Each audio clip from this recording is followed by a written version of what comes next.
Before the video starts, let me do this real quick. It was only 2 to 3 minutes and I'll finish the speech and I'll give it out because many of you guys don't know I do not As you write can hear, speeches. the audio from the thing is still Everything I do normal is from the and my heart. voice is still deep. So what I did was So I no, truly believe I am not using a voice filter. Anyway, let the video begin. It's Renegade X, the one that you love to hate. I'm back at it again with another podcast. This time I'm by myself, and this time today's podcast is people comparing themselves to others and why you should stop doing that. Now I have my notes right here and I'll read it to you. Why do people compare themselves to others? Humans have a tendency to compare themselves to others that have achieved more. Perhaps in an effort to find out more about what is possible. In some people, that provides motivation to improve themselves. However, others can get discouraged and use that comparison to stay where they are. If you are like the second group, only compare yourself to how you used to be instead of to others, and you will get a sense of progress and gratitude.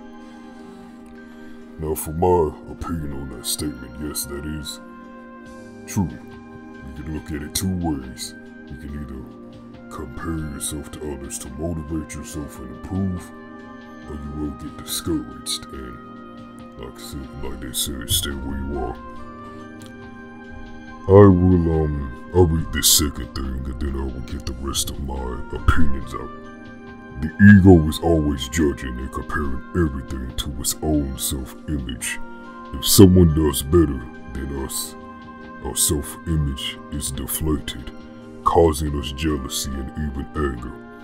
If we do better than someone else, our self-image inflates until someone does better again or insults us for being so full of ourselves.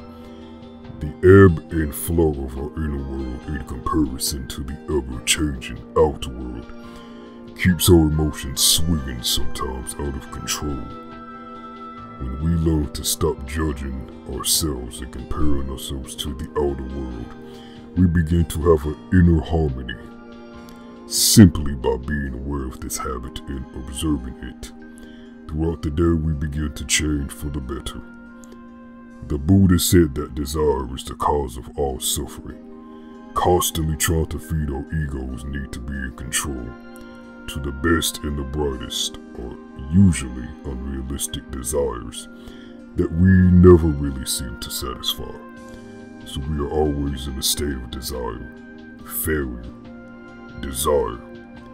When we are unable to meet our ideal self-image, we are mean to ourselves, calling ourselves losers and such. We begin to ruminate on our sorry state of loserness. And that's when depression sets in, when our ego pulls into the future and we worry about how we will perform, or when or whenever we desire. We are in a place that doesn't exist and we have no real control. That causes anxiety. When we learn the tricks of the ego and begin to observe, instead of trying to force, the focus changes to one of peace and well-being, because we are learning, really learning to be who and what we really are. We then begin to experience equanimity, non-suffering.